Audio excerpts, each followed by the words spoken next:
Hello, everyone, and welcome to today's webinar. This is episode 3 of our 4-part State of the Security Team webinar series. Today's episode is called Bridging the Communication Gap in Cybersecurity. For some more context, Logarithm, in partnership with Dimensional Research, recently conducted a global research project called the 2024 State of the Security Team.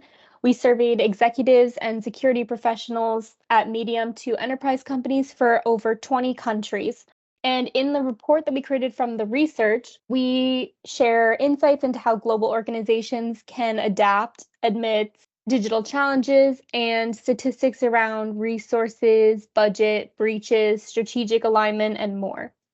So in each of these webinar episodes, we will share findings from specific parts of the report and dive deeper into more strategic conversations around the topics. Be sure to check out the full report linked below. And with that, I will pass things over to our speakers for today, Andrew and Kevin. Thanks, Delaney. My name's Andrew Hollister, and I'm the CISO and VP of Logarithm Labs here at Logarithm. And I'm Kevin Kirkwood. I'm the Deputy CISO. I get to play with all things security and looking forward to the conversation today. Yeah, so let's get right into this. So we're talking about bridging the communications gap in cybersecurity. And what I think is quite interesting with this report overall is we're talking much more to the business of security here versus talking to technology per se. As I was thinking myself about this this topic of kind of bridging the communication gap, I was reminded of a quote by George Bernard Shaw, who said the single biggest problem in communication is the illusion that it's taken place. And perhaps in our time, you know, it's kind of interesting. We've never had so much communication, whether it's email or, you know, a plethora of messaging services, dashboards, etc., etc. But I suppose the question is, does all this communication really result in a shared understanding of the subject? And I think that's what we're really talking to here, that we may present figures, we may present statistics, but just directing a flow of information at someone is not necessarily the same thing as actually communicating. So the question then really becomes, is the communication tailored to the audience and the things that matter and to them and that really resonate with them? And when we think about kind of bridging this communications gap, I think that's really what we're talking to. And as we you see in the slide here, well over half of security professionals report difficulty in conveying the need for specific security solutions to those executives who perhaps don't have a technical background. Kevin, have you experienced, I'm sure you have you experienced this in your career, the challenges here? Oh, absolutely. I'm looking at this going, okay, so if I were a business executive, how many of them would say that they had difficulty understanding the CISO or somebody that's trying to explain a security fundamental? I think that number would be skewed much higher than 59%. So yes, and absolutely, I have experienced the challenge of talking to business execs, talking to senior leaders, talking to boards, and giving them the foundation of what I'm trying to accomplish with a security goal or security fundamental. And I think for me, it's about storytelling. It's about figuring out what a common language is. And, you know, if I can put it in business context, great. If I can't, I need to find something else. And I'll give you for instance of what that looks like. I was talking to a group yesterday, and they were trying to describe honeypots and honey nets and honey files, and I had fun with it, because literally I said, okay, so do you fish? And they said, yeah. And I said, so a honeypot is like a net that you throw out there that is something that you let soak and fish swim into it, and you pull it in and you empty it out that way. And a honey file, as an example, would be like the bell that you put on the end of your fishing pole during the night when you can't see the tug on the line. You hear the bell ring, you go up and you yank on the line and you pull the fish in. And so that's what we're trying to accomplish with some of the early detection, some of the challenges that we're facing with discovering threats in our environment. So, and honeypots and honey nets, honey files do that for us. So finding a way to figure out what common ground is, use automobiles, use football. That would be American football where they have a helmet, and things like that where you can actually find something that they understand and can relate to. Yeah, no, I think that's a really good point, Kevin, and using analogies that are meaningful to the audience to convey the specific concept. And I think there's certainly an investment that needs to be made on the technical side. I sometimes think maybe the cybersecurity profession is kind of hidden in the IT technical cupboard for much too long and have kind of struggled getting out into this wider world. And also adopting the language of that wider world. And I think there's definitely progress to be made on that side. But I think it's also quite interesting to think about, this wider perspective of educating executive leadership, educating the board in at least some of the concepts of cybersecurity, much in the way that you'd expect a board member to be able to read a basic financial report. You'd expect to be able to communicate them at least at a high level in the language of cybersecurity risk. And I think that's probably the key, that we're translating that technical language into the language of risk. So whilst it perhaps remains somewhat technical, much in the way that a budget report remains, it carries some technical financial language. I think we'll likely end up in a similar sort of space as we make progress in this area. Absolutely. I mean, I'll throw the question back at you. I mean, you report to a CEO. Now he's CEO of a security company, but I'm sure that you probably have interesting times talking to him about what's happening in the security space.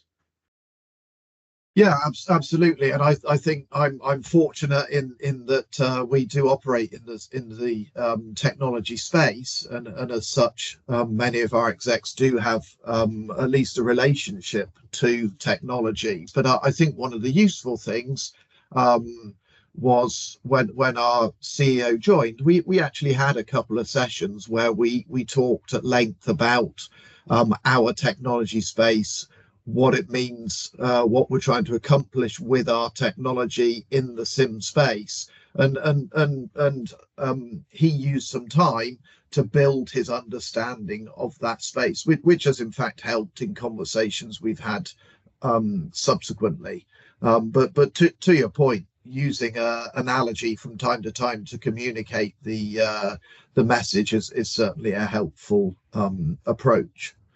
Well, I've also seen in your case, you talk about the risk to the bottom line. You talk about EBITDA. You talk about elements like that. So I know that you're getting that translation at that top level.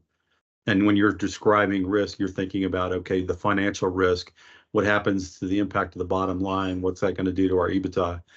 And what are the elements associated with reputational risk, right? So things that you want to see in the space, whether it's a financial risk or a reputational risk, you're already talking in that language. And so that makes it easier for you to translate into business speak what they need to hear and how they will understand it better. Yeah, no, that's for sure. And I think it just kind of underlines this point of we've got to look at cybersecurity risk as a risk among many others in the overall business landscape. I think as well, I mean, if we're talking about this aspect of language, if we go and just talk techno speak to those stakeholders, I mean, you may really as well speak a foreign language, right? It's just simply not going to resonate. And I think the other interesting thing is, we touched on this a bit in the previous episode around SOC reporting and metrics. But if I just provide statistics that are drawn directly from my tooling, that's not going to cut it either, because you really, again, you need a narrative that's going to connect those statistics with the business objectives. And I'm thinking, for example, you think about vulnerabilities in an application. If I go and tell the CEO or the board, well, we've got 20 high or critical vulnerabilities in our application, without any context, it doesn't really mean anything to them. And I need to find a way to translate that into, what does that mean to the business? There may be 20 vulnerabilities, but perhaps they all have high complexity to exploit, and we've got mitigating controls for them. So the overall risk is actually low, even though we've got this number which we might be concerned about. So that kind of both technical context and business context is really needed to make sure you can make sense of the data. And I think it's perhaps easy to forget, as a security leader, you perhaps have the wider context in your head, and you forget to share that, because you're in the weeds of it every single day. But that the data that we're presenting does also need the context of the number of vulnerabilities trending up or down. What do we think the reasons behind that are, much like we've done ourselves in the quarterly reporting that we do, Kevin? Yes, absolutely. I thought about it for a while, thinking through the path, or down the path of creating a red, amber, green report for the board, something that basically says, we're green on risk, we're orange on vulnerabilities, or yellow on vulnerabilities, and red on X, whatever the X was, right? And I think I'm selling the board short a little bit with that vision, but taking that at the top level and drilling down to the actual numbers underpinning actually gets you to the point where you can say, okay, so I've got 25 high vulnerabilities. They are very complex. I've rated this as yellow trending green because of that complexity, and so you can actually go in and describe it. But if it's yellow trending red, I want to be able to explain what the next steps are, what's going to happen, and what we need to do to make ourselves trend in the right direction. And so being able to have that conversation at the detailed level, but at the same time giving yourself some kind of stoplight measure for figuring out, do I need to worry about this? Do I need my board to worry about it? Do I need my execs to worry about it? Yeah. And so figuring out what that measure is and how you put that in place is kind of the fun part. And I think we've done reasonable with our quarterly report to the board. I think it speaks to them now, and before it was probably not. It was probably too far down into the weeds for some of it.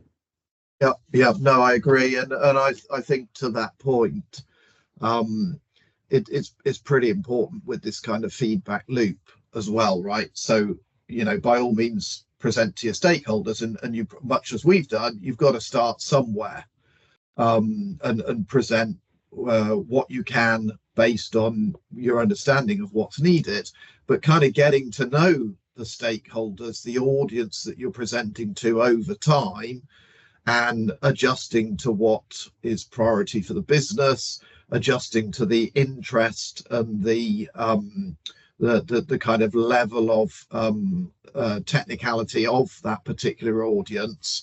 I think communication is also about listening, right? Understanding what they pick up on, what's important to them, and what's not hitting the mark. And it might take a few iterations to get that quite right. Much as we've talked about together as we've done reporting, you perhaps don't hit it quite at the right spot to begin with. And I'm not sure there's a single perfect kind of way of communicating with every audience either, right? Stakeholders vary in their kind of understanding of technology, the business itself, what's important to the business, the level of risk tolerance, and so on and so forth. That's all going to vary, just like any other audience does. Yeah, to me, it's kind of you have to read your audience as well, right? So if they suddenly go glass-eyed and start wandering around the room, or they flip open the phone, they start poking around on it, you've lost your audience, and you're not telling them the story the way you need to be telling them the story, if it's that critical. If it's not, then maybe you're telling them the wrong things, and you're not focused in the right areas. And so to me, it's about communication, listening, and reading your audience, I think, are those three critical factors. Yeah. And I think to some extent as well, the question here in our survey talked to explaining the need for a specific security solution. And again, many of us are technologists. We come from a technology background. That's really where our passion has come from. And it can be easy to kind of get a little bit fixated on the tools and forget actually at this level what we want to be explaining is the problem, and what the problem that needs to be solved is, what the consequences of not solving that problem is, and perhaps the solution itself or the specifics of that solution are perhaps slightly less important to the stakeholders, if we can communicate the issue and the risk that we're actually trying to address. We had highlighted in the report a few best practices for effectively communicating, and I think this will really vary depending on the audience. We talked a bit about real-time dashboards, which are good for giving a quick overview level of operational leadership. And we also talked to things like simplifying the technical language, which we've touched on a little bit here, and collaborating kind of a bit more widely across the organization.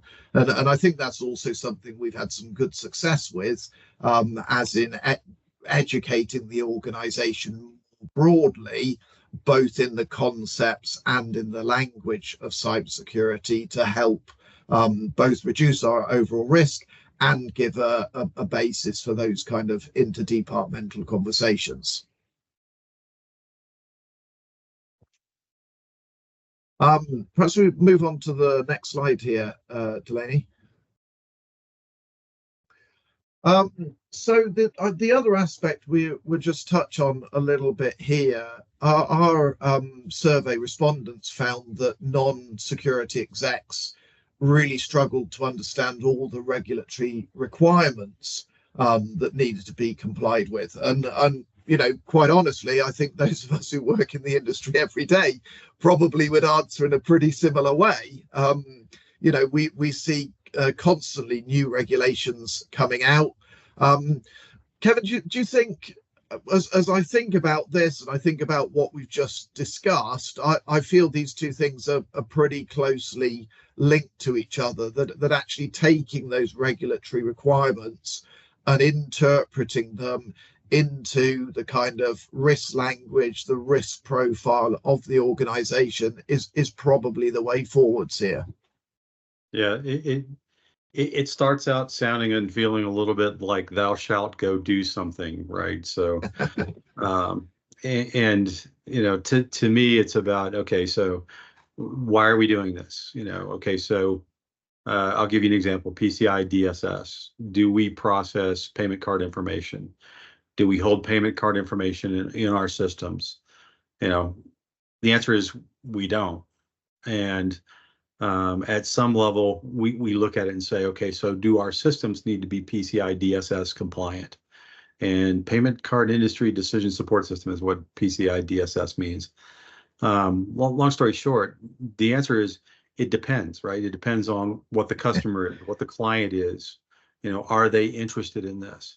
And so we're pursuing this, but we're pursuing it at a level that makes sense for our organization, right? We're covering PCI DSS as a vendor in the new version, which is, I believe, version 4. which allows us the opportunity to actually do a self-assessment. Now, that self-assessment doesn't mean, hey, you just go through and you answer questions on a survey. You actually have to show that you're doing things like scanning for these requirements and fixing problems that you find within those requirements. But okay, I can say that all day long. You understand it. But if I look at it and say, okay, so engineers, we need to be PCI DSS compliant. Here's what we're doing. You need to change your code here and here and here. And they're like, no, I would rather put in a feature than actually change my code just to meet some compliance and regulatory component. Well, if this means I can sell to, 3 more clients, 10 more clients, 15 more clients, whatever the number is, and give them a better comfort and understanding and retain that client, I can sell that to the sales side, and it starts to resonate with the technology side. Okay, so I need to do this. It will, a feature's cool. This is actually also cool. It'll propel the business forward. And so again, it's part of that language lesson. Part of it is understanding what the requirement is and then communicating again to the topic, figuring out the way to communicate this so that it's not the thou shalt conversation. Absolutely. No, that's a really good illustration and tying in all these regulatory compliance requirements with the goals of the business. I think that's really the way forwards. Okay, I think that's probably all we have time for today. Delaney, I'll hand things back over to you. Yes, great. Thank you both so much for that conversation. And thank you so much to our audience for joining in today. As I mentioned at the beginning of this webinar, be sure to check out the full State of Security Team research report, which is linked below, as well as the additional resources linked there for you as well. Keep your eyes out for our next episodes in this series coming soon. Connect with us on social media with the links here, and reach out to info@logarithm.com if you have any other questions. Thanks, everyone. Take care.